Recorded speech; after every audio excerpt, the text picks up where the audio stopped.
Kita mau ngebahas tentang kenapa banyak banget orang di Indonesia yang masih berjuang di bawah garis kemiskinan. Jadi, siapin kopi atau teh favorit lo, dan mari kita selami permasalahan ini bareng-bareng. Gue yakin kalian pada ngeh kan, bahwa kemiskinan tuh bukan cuma soal nggak punya duit aja. Ada banyak faktor lain yang bikin orang tetap terjebak di lingkaran kemiskinan. Dan hari ini, kita bakal bongkar satu-satu penyebabnya. Dari yang paling klasik sampai yang paling modern, guys. Jadi, kalau lu pada pengen ngerti lebih dalam tentang apa aja yang bikin banyak orang di negeri kita masih merasakan pahitnya hidup di bawah garis kemiskinan, stay tuned terus di video kita ini. Sebelumnya, like, share, and subscribe dulu ya, untuk membantu channel ini lebih maju lagi dan dapat memberikan informasi yang lebih menarik lagi. Oke, jadi mari kita mulai dari yang pertama, guys. Penyebab pertama banyaknya rakyat Indonesia yang masih nyungsep di jurang kemiskinan adalah kesenjangan ekonomi yang bikin puyeng. Jadi gini, di negeri kita ini ada yang namanya perbedaan antara yang kaya-kaya dan yang miskin-miskin, bro. Nah, perbedaan ini nggak main-main loh. Ada segelintir orang yang punya duit banyak, sementara sebagian besar orang lainnya nggak punya banyak pilihan selain bertahan hidup dengan kantong celana sobek. Jadi, coba bayangin. Kamu lagi di tengah keramaian Jakarta. Di satu sisi, ada bangunan pencakar langit dan pusat perbelanjaan mewah yang bikin mata melek. Di sisi lain, ada pemukiman padat penduduk dengan rumah-rumah yang penuh dengan bocor dan sumur-sumur yang kering. Kesenjangan kayak gini, guys, bikin yang kaya makin kaya dan yang miskin makin terpuruk. Nggak cuma itu, bro. Masalahnya juga kayak, kemana aja duit negara ini berputar. Lo lihat. Sebagian besar investasi dan kesempatan kerja ada di kota-kota besar, sementara wilayah pedesaan dan daerah terpencil ditinggalin kayak jomblo di hari Valentine. Jadi, gini, gimana caranya orang bisa melonjak ke atas kalau landasannya aja udah patah? Nah, dari situ kita bisa nangkep, guys, bahwa nggak adil aja kalau segelintir orang bisa menikmati kekayaan, sementara sebagian besar penduduk lainnya masih ngeluh di bawah garis kemiskinan. Makanya, buat kita yang punya suara, penting banget buat ngasih perhatian lebih ke masalah kesenjangan ekonomi ini dan cari solusi yang bisa ngejembatani jurang antara yang kaya dan yang miskin. Let's make it happen, guys. Lanjut lagi, mari kita bahas tentang penyebab kedua. Kita nggak bisa lewatkan yang kedua ini, akses pendidikan yang masih kurang keren. Jadi ceritanya, di negeri kita yang tercinta ini, masih ada banyak anak-anak yang nggak bisa dapetin pendidikan yang layak, bro. Kayaknya, kita udah denger banget kata-kata pendidikan adalah kunci sukses, kan? Tapi, sayangnya, kunci itu masih banyak yang nggak bisa nyalain pintunya. Lo bayangin aja, ada anak-anak di pelosok desa yang nggak punya sekolah yang layak. Gedungnya mungkin udah kropos, guru-gurunya kurang, dan fasilitasnya jauh dari kata memadai. Di sisi lain, di kota-kota besar, ada sekolah-sekolah elit dengan fasilitas super canggih yang bikin hati klepek-klepek. Jadi, gimana sih bisa adil, bro? Masalahnya, ketidaksetaraan akses pendidikan ini bukan cuma soal gedung-gedung dan buku pelajaran aja, guys. Ada juga masalah biaya loh. Banyak keluarga yang nggak mampu bayar biaya pendidikan, jadi anak-anak mereka terpaksa putus sekolah atau bahkan nggak pernah sekolah sama sekali. Nah, dari situ kita bisa lihat, guys, bahwa akses pendidikan yang kurang merata ini jadi batu sandungan buat banyak orang untuk maju dan melampaui garis kemiskinan. Jadi, kalau kita pengen melawan kemiskinan di Indonesia, kita harus mulai dari akses pendidikan yang lebih merata. Kita harus dorong pemerintah dan berbagai pihak terkait untuk memberikan pendidikan yang layak dan terjangkau untuk semua anak-anak Indonesia, tanpa terkecuali. Itu baru bener-bener keren, guys. Penyebab yang ketiga nih. Ini seriusan penting banget, yakni masalah korupsi yang merajalela di negeri kita tercinta, bro. Jadi begini, korupsi itu kayak penyakit ganas yang ngerongrong fondasi ekonomi kita, guys. Bukan main-main, bro. Pertama-tama, kita harus paham, korupsi itu nggak cuma merugikan negara, tapi juga rakyatnya sendiri. Uang yang seharusnya buat pembangunan infrastruktur, kesehatan, atau pendidikan, malah diembat sama oknum-oknum yang nggak bertanggung jawab. Nggak heran kalau anggaran negara jadi bocor dan nggak bisa maksimal buat kesejahteraan rakyat. Terus, yang kedua, korupsi juga bikin ketimpangan sosial semakin melebar, guys. Duit yang dikorupsi itu kan seharusnya buat semua orang, tapi malah cuma buat segelintir orang yang berkuasa.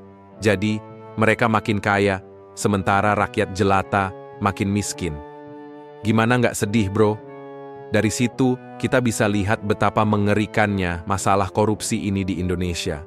Korupsi itu bukan cuma soal duit aja, tapi juga soal integritas, moral, dan keadilan. Kalau kita biarin aja masalah ini terus merajalela, gimana mau maju, bro? Tapi jangan khawatir, guys, karena kita juga punya peran buat mengatasi masalah korupsi ini. Kita bisa awasi dan laporkan setiap tindakan korupsi yang kita temuin. Kita juga bisa dukung lembaga anti korupsi dan program-program pencegahan korupsi. Kita semua punya tanggung jawab buat menjaga integritas dan keadilan di negeri ini, guys. By the way, kalau lu pada senang atau mau nonton video-video singkat kita atau short video ada di TikTok, Berpikir Maju, dan jika lu senang baca berita yang viral seperti ini, ada di Instagram kita ya, Berpikir Maju ya. Oke, lanjut lagi. Kita ngobrolin soal yang keempat nih, pengangguran dan kerja yang nggak layak.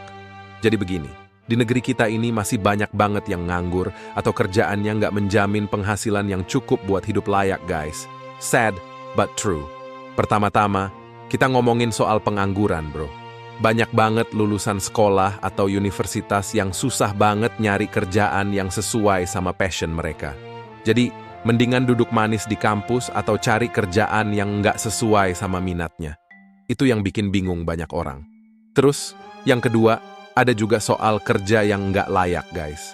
Banyak pekerja informal yang kerjaannya nggak punya jaminan sosial, gaji yang rendah, dan kadang kerjanya juga nggak aman. Nggak ada jaminan kesejahteraan, nggak ada jaminan masa depan. Bener-bener bikin kepala mumet. Jadi, dari situ kita bisa lihat, bro, bahwa pengangguran dan kerja yang nggak layak ini juga jadi penyebab banyaknya orang miskin di Indonesia. Karena kalau nggak punya kerjaan atau kerjanya nggak menjamin kehidupan yang layak, gimana bisa ngelawan kemiskinan, kan? Nah, tapi jangan putus asa dulu, guys. Kita masih bisa bergerak bersama untuk mengatasi masalah ini. Kita bisa dorong pemerintah buat bikin kebijakan yang mendukung penciptaan lapangan kerja yang layak dan memberikan perlindungan sosial buat pekerja informal. Jadi, mari kita bersatu dan bergerak menuju masa depan yang lebih baik. Sekarang kita masuk ke poin yang kelima, kita pada sektor pertanian. Jadi begini, di Indonesia, sektor pertanian masih jadi salah satu pilar utama perekonomian loh. Tapi, di balik itu, ada juga dampak negatifnya yang bikin banyak orang tetap merana di garis kemiskinan. Pertama-tama, kita bahas soal kurangnya diversifikasi ekonomi, bro. Kita masih terlalu banyak bergantung pada pertanian, padahal sektor ini bisa rentan banget sama perubahan cuaca atau harga pasar. Kalau panen gagal atau harga gabah anjlok, bisa-bisa petani kita langsung susah, guys. Kita butuh diversifikasi ekonomi yang lebih luas, biar nggak terlalu tergantung pada satu sektor aja. Terus, yang kedua, ada juga soal rendahnya produktivitas di sektor pertanian, guys. Banyak petani yang masih pakai metode tradisional dan teknologi yang ketinggalan zaman. Padahal, dengan teknologi yang lebih canggih, produktivitas pertanian bisa ditingkatkan loh. Jadi, kita perlu banget dorong adopsi teknologi pertanian yang lebih modern, biar hasil panennya lebih maksimal dan petani bisa dapetin penghasilan yang lebih tinggi. Dari situ, kita bisa lihat, bro, bahwa ketergantungan kita pada sektor pertanian ini juga bisa jadi penyebab kemiskinan di Indonesia. Kita butuh upaya nyata buat meningkatkan diversifikasi ekonomi dan produktivitas pertanian, biar nggak terlalu tergantung pada pertanian aja. Poin yang terakhir, keterbatasan akses kesehatan. Gue mau cerita nih, di Indonesia kita ini masih banyak banget yang nggak bisa akses layanan kesehatan dengan mudah. Lu bisa bayangin kan, gimana susahnya kalau sakit tapi nggak bisa ke dokter atau nggak punya duit buat beli obat. Jadi begini, di daerah-daerah terpencil atau pedalaman, fasilitas kesehatannya masih jauh dari memadai. Dokter dan tenaga medisnya juga seringkali langka. Jadi buat warga yang sakit, ke rumah sakit bisa jadi perjalanan yang berat kayak naik Gunung Everest. Belum lagi biaya pengobatannya yang bisa bikin kantong jebol. Terus, di sisi lain, di kota-kota besar, kita mungkin bisa nemuin rumah sakit dengan peralatan canggih dan dokter-dokter yang kompeten. Tapi, masalahnya adalah biaya, guys. Biaya kesehatan yang mahal bisa bikin orang jadi milih untuk nggak ke dokter atau nggak beli obat yang akhirnya bikin penyakitnya makin parah. Nah, dari situ kita bisa lihat, guys, bahwa keterbatasan akses kesehatan ini bisa jadi salah satu penyebab banyaknya orang miskin di Indonesia. Karena kalau udah sakit, otomatis produktivitas kerja bisa turun, biaya pengobatan bisa nambah, dan akhirnya masalah kesehatan ini bisa jadi berujung pada kemiskinan. Jadi, buat kita yang punya akses kesehatan, kita harus ngerti banget betapa berharganya itu. Dan buat yang masih berjuang untuk akses kesehatan yang layak, kita harus bersama-sama berjuang untuk memperbaiki sistem kesehatan di Indonesia. Kita harus bikin kesehatan itu jadi hak untuk semua orang, bukan cuma milik segelintir orang berduit aja. Kita bisa, guys.